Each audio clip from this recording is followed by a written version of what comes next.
नमस्कार, आप देख रहे हैं सी न्यूज भारत। मैं हूं आपके साथ उज्जवल सिंह। रुक करेंगे यूपी बुलेटिन का। यूपी बुलेटिन में बात होगी हापुड़ की, जहां थाना पिलखुआ पुलिस ने चेकिंग के दौरान अंतर्राज्यीय शराब तस्कर गिरोह का भंडाफोड़ किया।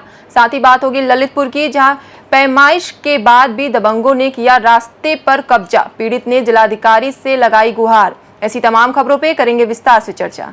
पिलखुआ थाना पुलिस ने चेकिंग के दौरान अंतर्राज्यीय शराब तस्कर गिरोह का भंडाफोड़ करते हुए 2 सदस्यों को गिरफ्तार किया है। पुलिस ने उनके कब्जे से करीब 250 पेटी अवैध शराब, 2 मोबाइल फोन, 10,000 रुपए नगद और तस्करी में प्रयुक्त कैंटर वाहन बरामद किया, जिसकी कुल कीमत लगभग 18 लाख रुपए बताई जा रही है। पुलिस के अनुसार यह गिरोह हरियाणा से शराब लाकर बिहार में सप्लाई करता था, जहां शराब प्रतिबंधित होने के कारण उसे अधिक दाम पर बेचकर आर्थिक लाभ कमाया जा रहा था। हापुड़ से सी न्यूज संवाददाता सचिन की रिपोर्ट। सकरार कस्बे में जैन समाज ने अपने धर्मगुरुओं और साधु संतों की सुरक्षा की मांग को लेकर मौन जुलूस निकाला और प्रशासन को ज्ञापन सौंपा। जुलूस में सैकड़ों महिला पुरुष हाथों में तख्तियां लेकर शामिल हुए और यह जुलूस हाईवे से होते हुए थाना परिसर तक पहुंचा, जहां प्रतिनिधिमंडल ने गृह मंत्री और मुख्यमंत्री के नाम ज्ञापन थाना प्रभारी पप्पू सिंह को सौंपा। समाज के लोगों ने कहा कि हाल के दिनों में देश के कई हिस्सों में जैन मुनियों और साध्वियों पर हमले की घटनाओं से समाज में चिंता और रोष का माहौल है। इसलिए व्यवहार के दौरान साधु संतों को पुलिस सुरक्षा देने, रात्रि विश्राम स्थलों पर सुरक्षा व्यवस्था मजबूत करने और असामाजिक तत्वों पर सख्त कार्रवाई की मांग की गई। को जो रीवा में रोड दुर्घटना हमारी माता जियों की दुर्घटना में हत्या, उसी के लिए हम लोग सुरक्षा की मांग करने के लिए इधर आए हैं।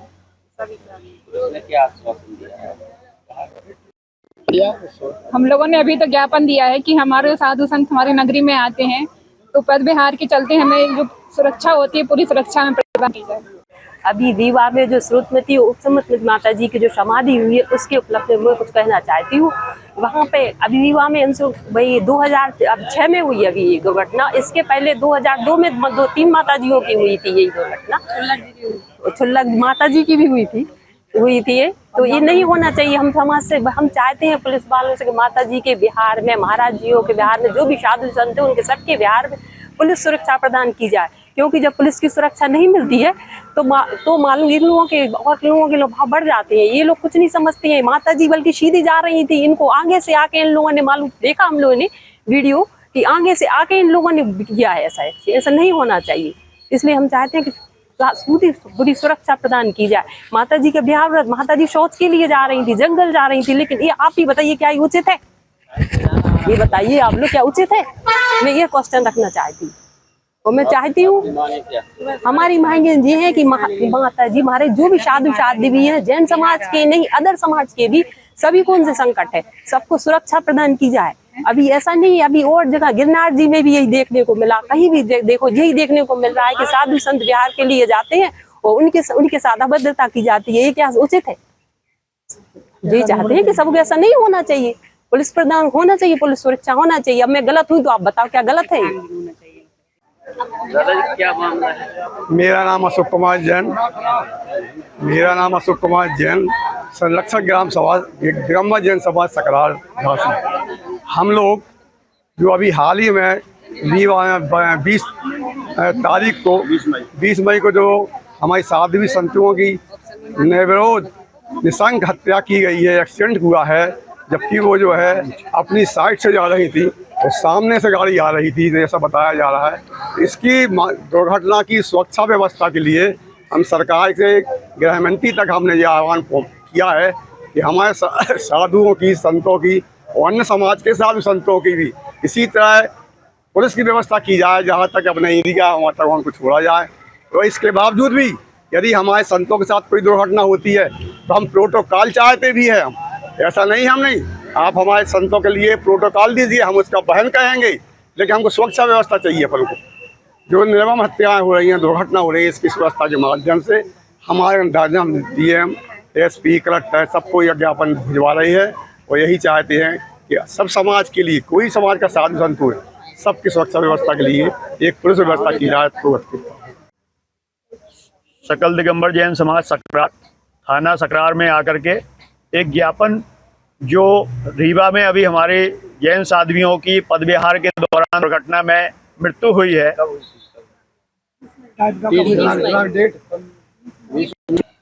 20 मई को 2026 को जो दुखद घटना हुई है, उसके क्रम में हम लोग ये ज्ञापन देने के लिए आए हैं। संत सुरक्षा कानून की हम लोग मांग करते हैं। इसमें साथ में जब पदविहार हमारे साधु संतों का होता है, उसमें भी हम लोग पुलिस सुरक्षा की मांग करते हैं और ऐसा समाज के संतों के साथ भी ना हो, उसके लिए हम लोग एक व्यापक कानून बनाने की मांग करते हैं।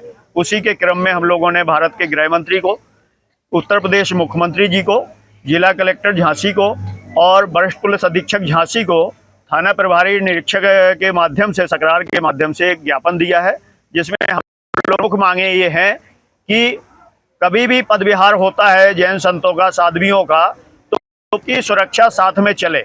और यहाँ हम समाज का कर्तव्य ये बनता है कि हम थाना को सूचना दें। अगर वहाँ से उपलब्ध नहीं हो रहा है तो वरिष्ठ अधिकारियों को भी बता करके और वहाँ से उनसे अनुरोध करें कि हम लोगों की सुरक्षा के लिए आप साथ में पुलिस लगाएं। लेकिन अब तक जो घटनाएं हुई हैं, 150 साधु संतों की, साध्वियों की ऐसी वाहन दुर्घटनाओं में मृत्यु हुई है। ये जो घटना हुई है, इसमें तो ये भी प्रतीत हो रहा है कि ये जानबूझ करके की गई है, क्योंकि जो बताया जा रहा है उसको यही बताया गया है कि ये जानबूझ कर की गई है। तो इसके लिए हम लोग मांग कर रहे हैं कि सीबीआई जांच हो और कड़े से कड़े अपराधियों को, जो भी इसमें दोषी हैं, उन पर कड़े से कड़ी कार्रवाई हो करके दंड किया जाए उनको। झांसी से सीनू संवाददाता अंकित साहू की रिपोर्ट। ललितपुर के सैदपुर क्षेत्र में मंत्री नंद गोपाल गुप्ता नंदी ने ब्लक ड्रग फार्म पार्क का निरीक्षण किया, जहां उनके साथ उत्तर प्रदेश शासन के अपर मुख्य सचिव सहित कई वरिष्ठ अधिकारी मौजूद रहे। निरीक्षण के दौरान मंत्री ने विकास कार्यों की प्रगति की समीक्षा की और अधिकारियों को औद्योगिक विकास में तेजी लाने, निवेशकों को बेहतर सुविधाएं उपलब्ध कराने तथा क्षेत्र में रोजगार के अवसर बढ़ाने के निर्देश दिए। इस दौरान औद्योगिक विकास, निर्यात प्रोत्साहन और निवेश से जुड़े मुद्दों पर बैठकर में विस्तार से चर्चा की गई। मंत्री नदी ने पर्यावरण संरक्षण के संदेश के तहत वृक्षारोपण भी किया और लोगों से अधिक पौधे लगाने की अपील की। इसके बाद वे दशावतार मंदिर पहुंचे, जहां उन्होंने दर्शन पूजा कर प्रदेश की सुख समृद्धि की कामना की और मंदिर समिति द्वारा उनका स्वागत किया गया। ललितपुर आना है, आज देवगढ़ भी गए थे, आगे क्या प्रोग्राम है सर? बुंदेलखंड वासियों के लिए बहुत बड़ी सौगात बीडा जैसा नोएडा उसकी तर्ज पर बन रहा है। बुंदेलखंड इंडस्ट्रियल डेवलपमेंट अथॉरिटी पिछली तमाम सरकारों ने ककरीला पथरीला काटो भरा छोड़ करके बुंदेलखंड को छोड़ने का काम किया। हमने बुंदेलखंड को सजाने और संवारने का काम किया। बहुत बड़ा फार्मा ड्रग पार्क लेकर के बल्क फार्मा ड्रग पार्क लेकर के हम आ रहे थे, ताकि यहाँ के लोगों को रोजगार मिले। और बुंदेलखंड इंडस्ट्रियल डेवलपमेंट कॉरपोरेशन जो अथॉरिटी बनी है, उसमें देश दुनिया की बड़ी बड़ी कंपनियाँ, आज हम कह सकते हैं दुनिया में सबसे अच्छा डेस्टिनेशन भारत है इंडस्ट्री लगाने के लिए। तो भारत में सबसे अच्छा डेस्टिनेशन बनकर के उभरा है उत्तर प्रदेश। उत्तर प्रदेश में आज डबल इंजन की सरकार के माध्यम से माननीय प्रधानमंत्री जी के मार्गदर्शन में और माननीय मुख्यमंत्री जी के नेतृत्व में प्रदेश के अंतिम गांव तक, अंतिम व्यक्ति तक विकास की योजनाओं का लाभ पहुंच रहा है। जो नई नई बड़ी बड़ी इंडस्ट्रियां आ रही हैं, यहाँ के लोगों को रोजगार। कॉकरोच पार्टी के बारे में क्या कहना है आपका? ललितपुर से सीनू संवाददाता विकास सोनी की रिपोर्ट। ललितपुर के बानपुर थाना क्षेत्र के ग्राम ककरेला मौजा महू वाखेड़ा में रास्ते पर कब्जे को लेकर विवाद फिर से सामने आया है। गांव निवासी पवन ने जिलाधिकारी को दिए प्रार्थना पत्र में आरोप लगाया कि प्रशासन द्वारा पैमाइश कर रास्ते को सार्वजनिक भूमि घोषित कर अतिक्रमण हटाने के बावजूद कुछ दबंगों ने दोबारा उस पर कब्जा कर लिया है, जिससे ग्रामीणों का आवागमन प्रभावित हो रहा है। पीड़ित का कहना है कि प्रशासनिक कार्यवाही के बाद भी दबंगों के हौसले बुलंद हैं और वे बार बार कब्जा कर रहे हैं, जिससे लोगों को खेतों व अन्य स्थानों पर जाने में परेशानी हो रही है। उन्होंने जिलाधिकारी से रास्ता खाली कराने और दोषियों पर सख्त कार्यवाही की मांग की है। पवन यादव। कहाँ के रहने वाले हो? केलंगवा कटेला। अच्छा, क्या मामला लेकर आए हो? मामला सर ये है कि माननीय जिलाधिकारी महोदय के आदेश से 23/5/2026 को एक सरकारी रास्ते की पैमाइश हुई। केलंगवा चौकी पुलिस और राजस्व विभाग की टीम ने वहाँ पर पैमाइश की। पैमाइश होने के बाद जो दबंग लोग हैं गाँव के, उनने तत्काल वो पत्थर गड़े थे, वो पत्थर हटा दिए, पूरा रास्ता बंद कर दिया है। डीएम साहब ने आदेश किया था कि बीडीओ साहब से तत्काल उस पर रास्ते पे माटी डलवाएं, ना अभी तक माटी डली। अब पुलिस को सूचना दी, पुलिस बोल रही है अब मुंडी लाइए। तो बताइए सरकारी रास्ता है, हम अकेले क्या करें भाई? सब लोग अगर साथ में तो हम सब कुछ करा सकते हैं। अब हमारी मांग है माननीय जिलाधिकारी जी से इस रास्ते की पुलिस बल के सामने उस पर पत्थर गड्डी करवा के वो रास्ता खाली कराने की कृपा करें। ललितपुर से सी न्यूज़ संवाददाता विकास सोनी की रिपोर्ट। ललितपुर के सदर कोतवाली क्षेत्र अंतर्गत NH 44 स्थित बड़ी नगर के पास तेज रफ्तार ट्रैक्टर ने लाइब्रेरी से कमरे की ओर जा रही 12वीं की छात्रा को टक्कर मार दी, जिससे वह गंभीर रूप से घायल हो गई।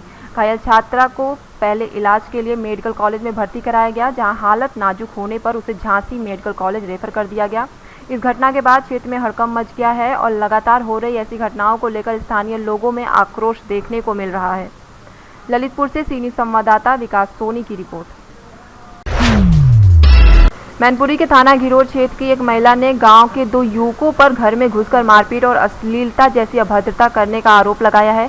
पीड़िता ने पुलिस अधीक्षक को प्रार्थना पत्र देकर मामले में FIR दर्ज कराने की मांग की है। महिला द्वारा दिए गए प्रार्थना पत्र के अनुसार 22 मई 2026 की शाम करीब 7 बजे आरोपी शराब के नशे में उसके घर पहुंचे और उसके बेटे के साथ मारपीट की। महिला का आरोप है कि आरोपियों ने उसके कपड़े भी फाड़ दिए तथा विरोध करने पर जान से मारने की धमकी दी। पीड़िता का कहना है कि घटना की सूचना थाना घिरोर पुलिस को दी गई थी, लेकिन अब तक कोई कार्रवाई नहीं हुई। इसके बाद महिला ने पुलिस अधीक्षक से न्याय की गुहार लगाते हुए आरोपियों के खिलाफ मुकदमा दर्ज कर कार्रवाई की मांग की है। आपके यहाँ पर आए हो, क्या है पूरा मामला? हमारी छेड़छाड़ी करी, मारपीट करी, अनिल ठाकुर। वजह क्या रही? ईट पत्थर मारे, दारू पी के ईट पत्थर मारे थे, दारू पी के। फिर हमारे ऊपर क्या कहते हैं कपड़े डाले, नंगा नाच कराया। फिर महिला आई थी तो सुनवाई करके कहते हैं, फिर मैंने कपड़ा डाले ऊपर और फिर मारने की धमकी दी। किस थाने का मामला है? ये घिरोर। अब आप क्या चाहते हो? मैनपुरी से सी न्यूज़ संवाददाता कैलाश की रिपोर्ट।